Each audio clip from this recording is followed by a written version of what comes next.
ma démarche, elle n'est pas simplement une démarche, je dirais, humaniste d'apporter des mots, mais c'est aussi une démarche d'écrivain. Moi, je vais puiser dans les prisons des histoires, leurs histoires, et j'en fais des polars, j'en fais des romans.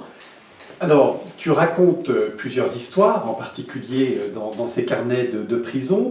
Par exemple, la correspondance amoureuse d'Yves et de Mathilde. Est-ce que tu peux nous en dire un mot?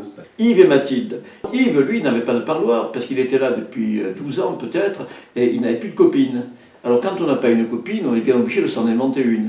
Donc un jour, il s'est écrit une lettre lui-même. Mon cher Yves. Il a fait une lettre, il a inventé que c'était une certaine Mathilde qui lui écrivait. Il a donné la lettre, et puis ensuite, il a répondu. Il a répondu, ma chère Mathilde, j'ai reçu ta lettre, qui me fait bien plaisir, et toutes les semaines, il écrivait à Mathilde qui lui répondait. Donc, il faisait les deux voix. Il venait à l'atelier d'écriture, et très vite, il s'est mis à nous parler de Mathilde, comme si elle existait. Et il nous disait, elle est à Vienne, regardez, écoutez ce qu'elle m'a écrit. Et il a fini par y croire lui-même. C'est lui qui écrivait, qui faisait les deux voix.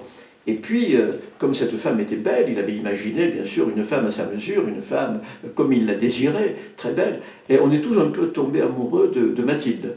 Et il nous racontait les aventures de Mathilde à travers l'Europe. Quelle robe elle avait, elle était rentrée au Café Florian, elle était rentrée... Et donc cet amour s'est mis à grandir chez lui, mais il était plus amoureux que nous tous qui avions des copines. On était tous amoureux de Mathilde. Et là, j'ai compris que l'imagination est encore plus grande que la réalité. Et un jour, il est transféré dans une autre prison. Il nous a un peu manqué, Yves, mais c'est surtout Mathilde qui nous manquait. Parce qu'il ne nous lisait plus, les aventures de Mathilde. Il y a aussi l'histoire de Paolo et de sa correspondante. Alors, Paolo, lui, c'était différent. C'était un gars qui avait encore moins de chance que Yves. Très très vite, sa mère l'a torturé. Bref, il y a des enfances épouvantables. Polo, c'est une enfance épouvantable. Et il est arrivé dans mon atelier plein de haine, plein de rage, de révolte. Et illettré complètement illettré. Polo est arrivé pour le café, parce que j'apporte un peu de café. Il est venu boire un café, il n'est pas venu prendre des mots, lui. Il s'en foutait éperdument. Il avait 20 ans de prison à faire. Il avait arrosé les flics, Kalachnikov, donc il avait 20 ans à faire. Et il venait pour le café. Et petit à petit, il a écouté, mais il ne savait pas écrire son nom, il ne savait pas écrire Polo. Et j'ai rencontré une femme dans Marseille, très jolie, 23 ans, qui a été attendrie par l'histoire de Polo, et qui s'est mis à lui écrire. Et comme Polo ne savait pas lire, c'est moi qui lisais les livres de cette femme. Et petit à petit, lui-même est tombé amoureux de cette femme, alors qu'il détestait les femmes, il avait détesté sa mère. Quand tu détestes ta mère, tu détestes toutes les femmes.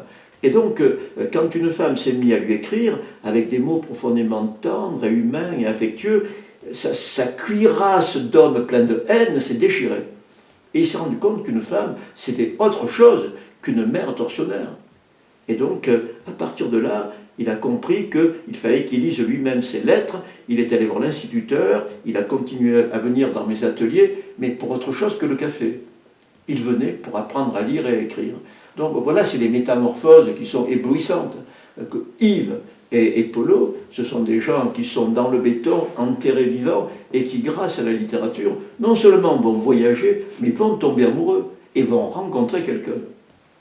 Et d'autres détenus sont venus par la suite dans mon atelier en disant « Il paraît que vous écrivez des lettres d'amour, que vous recevez... » Et je suis devenu presque une agence matrimoniale parce que les gens venaient pour que je leur présente des femmes. Alors quand je venais dans une librairie comme la tienne, ou quand j'allais dans une bibliothèque, si on parlait un peu de prison, quand je partais, il y a des femmes qui me disaient « Mais moi je suis seule, je suis veuve, je peux vous donner mon adresse ?»